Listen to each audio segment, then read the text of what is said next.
Episode 167. Pagi ini Charles menjemput Dipa. Pria itu bahkan meminta izin langsung pada Marvel dan Laura.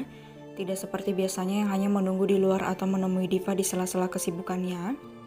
Ya udah ma, Pa, Dipa berangkat dulu ya. Senyum Dipa sambil menyalimi kedua orang tuanya. Charles mengikuti apa yang Dipa lakukan dan itu sukses membuat Laura dan Marvel bertanya-tanya. Charles bahkan juga menyalimi Dava yang notabene juga adalah temannya. Apa kalian merasa ada yang aneh? Tanya Marvel pada Laura dan Dapa setelah Diva dan Charles berlalu keluar rumah. Ya, seperti ada sesuatu yang belum kita tahu, saut Laura. Marvel dan Laura kompak menoleh pada Dava. Mereka berdua tahu Dava pasti mengetahui sesuatu yang mereka berdua belum ketahui. Jadi, tanya Laura pada Dava. Dava tersenyum tipis, pria itu menghela napas dan menatap kedua orang tuanya bergantian. Diva dan Charles sudah pacaran, kata Dava. Marvel mengangkat sebelah alisnya mendengar itu. Diva tidak menceritakan apapun padanya. Oh ya, kok mama sama papa gak dikasih tahu? Senyum Laura bertanya pada Dava. Dava mengedikkan kedua bahunya tidak mengerti. Memang hanya dirinya dan Davi yang tahu. Kedua orang tua mereka juga orang tua Charles belum diberitahu. Bahkan Diva dan Charles kompak meminta pada Dava dan Davi agar tidak memberitahu jika tidak ditanya. Bagaimana, Pak? Tanya Laura menoleh dan menatap Marvel yang ada di sampingnya. Bagaimana apanya? Tanya balik Marvel bingung. Apa Charles masuk kriteria menantu idaman untuk kamu? Dapa menggelengkan kepalanya mendengar pertanyaan Laura pada Marvel. Entah kenapa tiba-tiba dapat teringat pada Davi dan Lenny. Hubungan mereka terancam selesai dan itu pasti akan sangat menyakitkan untuk Davi juga Lenny. Itu sebenarnya adalah hak putra sulung kita mau untuk menjawab. Bagaimana Dava? Dava terkejut. Maksud papa apa? Tanya Dava kebingungan. Ya kamu bagaimana? Adik-adik kamu masing-masing sudah punya gandengan. Bagaimana dengan kamu? Dengan Clara mungkin? Dava meringis. Dava merasa pikirannya belum terarah ke bagian penting itu. Baginya cukup adik-adik juga kedua orang tuanya bahagia. Itu yang paling utama. Selebihnya Dapa menyerahkan semuanya pada Tuhan termasuk masalah jodoh. Kalau aku terserah sama Tuhan aja mah, Pa. Laura tertawa mendengar jawaban yang dilontarkan putranya. Jawaban itu memang simpel dan bijak, tapi menurut Laura itu juga bukan jawaban yang pas. Nak, kamu memang kakak yang baik, tapi menurut Mama menyerahkan semuanya pada Tuhan bukan berarti kita nggak harus berusaha. Kamu juga harus berusaha, setelah itu untuk hasilnya baru kamu boleh serahkan pada Tuhan. Marvel mengangguk setuju. Apa yang dikatakan Laura memang benar. Manusia wajib berusaha untuk mendapatkan hasil yang dia inginkan. Jadi bagaimana dengan Clara? Dapa mengernyit. Ya ampun Pa, aku cuma anggap Clara itu adik sama kayak Diva.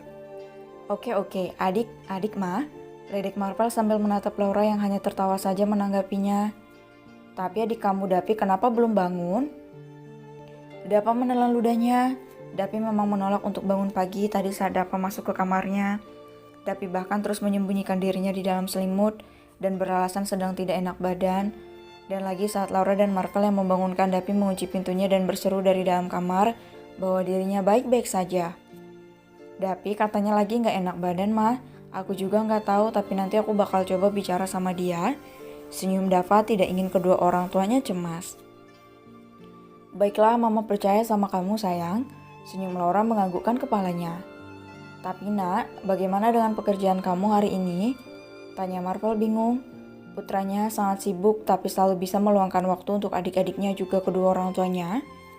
Itu gampang, Pa. Dapa bisa melakukannya dari rumah. Jawab Dapa. Marvel tersenyum lagi. Dapa benar-benar kakak yang sangat bertanggung jawab pada kedua adiknya. Dava selalu mengutamakan keluarganya dan mengabaikan pekerjaannya. Setelah Marvel berangkat bekerja, Dapa kembali naik ke lantai 2 rumahnya. Dapa melangkah menuju kamar Dapi untuk mencoba berbicara padanya. Tok, tok, tok. Ini kakak Vi. Dapi yang sedang duduk merenung di atas ranjang kemudian turun dan melangkah untuk membuka pintu. Boleh kakak masuk? Tanya Dapa pelan. Dapi menganggukkan kepalanya dengan wajah lesu. Pria itu kemudian kembali menutup pintu kamar dan menguncinya lagi. Kenapa harus dikunci lagi? Tanya Dapa bingung. Biar mama gak ikut masuk kak, jawab Dapi menghela napas. Dapa terdiam menatap wajah Dapi. Dapa kemudian menganggukkan kepala mengerti. Dapi mungkin tidak mau kedua orang tuanya tahu tentang apa yang dirasakannya, apalagi masalahnya yang menyangkutnya tentang masa lalu kelam sang papa. Kak, aku mencintai Leni, lirih Dapi. Dapa mendudukkan dirinya di tepi ranjang Dapi. Tanpa Dapi mengatakannya pun Dapa tahu, Dapa bisa melihat cinta adiknya begitu besar pada Leni. Dari cara Dapi menyikapi Leni, kakak tahu, Dapi menggeleng. Dapa mungkin tahu begitu juga dengan Laura mamanya. Tapi papanya pasti tetap tidak akan peduli, apalagi kedua orang tua Leni adalah orang yang sudah menorehkan luka di hatinya. Tapi papa, aku gak mau papa terluka, lanjut Dapi. Dapa tersenyum, Dapa sudah menduganya. Dapi juga sangat mencintai dan menyayangi papanya melebihi apapun. Begini Davi, coba kamu pikir kalau kamu ada di posisi papa. Kakak yakin kamu juga tidak akan mudah bisa menerima semuanya. Ya kak, itu yang sedang aku pikirkan. Davi kemudian melangkahkan kakinya mendekat pada Dava. Davi mendudukkan dirinya di samping Dava. Menurut kakak aku harus bagaimana? Dapa menggigit bibir bawahnya kemudian menghela napas lagi. Dapa juga tidak bisa memberi saran pada adik kembarnya itu. Dapa takut salah karena taruhannya adalah perasaan adik dan papanya. Davi, tanggung jawab kita sebagai anak laki-laki kepada kedua orang tua itu adalah harga mati. Jadi saran kakak, carilah pasangan yang bisa membuat kamu juga mama dan papa bahagia. Jangan hanya kamu sendiri yang bahagia. Kakak gak minta kamu pisah sama Leni. Tapi kakak minta tolong, jaga perasaan papa. Jangan sampai luka itu kembali berdarah dan membuat papa sakit. Papa sudah melakukan segalanya untuk kita. Dan di sini kasih sayang kamu pada papa sedang diuji. Kedua mata Dapi memanas. Rasa cintanya sudah tumbuh sejak pertama kali melihat Leni menjadi murid baru di kelasnya dulu. Dan impian untuk bersama Leni sudah berada di depan mata. Tapi Marvel adalah segalanya bagi Davi. Marvel papanya, idolanya, juga manusia yang sudah seperti guardian angel bagi Davi juga Dapa dan Diva. Menyakiti Marvel sama saja menyakiti seluruh anggota keluarganya. Kamu adik kakak yang hebat, kamu juga kebanggaan mama papa. Kakak yakin kamu bisa mengambil keputusan tanpa harus menyakiti siapapun. Senyum Dapa menepuk pundak Dapi pelan.